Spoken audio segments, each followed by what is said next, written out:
Gənclər hələ o dərəcəyə çatmayıb vəzifəpərəst olsun. Var bəzilər, amma gənclər adətən müəyyən yaşdan sonra bu xüsusiyyət başlayır inkişaf eləməyə. Gənclərdə dünya tələbli əsasən rahat tələbli şəklində təzahür edir. Şükür Allah, bizim məclisdə gənclər çox olur.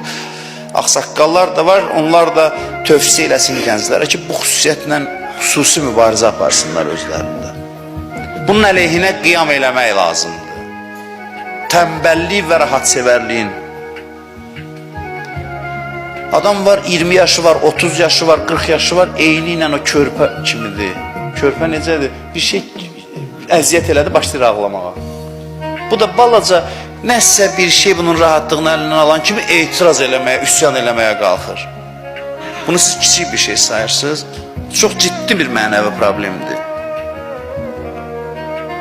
Rahat tələbliyin qarşısı vaxtında alınmazsa, şəhvətpərəstliyə, fəsada meyl artacaq sonradan.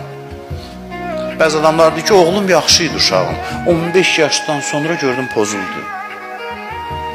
Da heç namaz da qılmır, da heç ibadət də eləmir. Harama meylənir, kobudluq eləyir.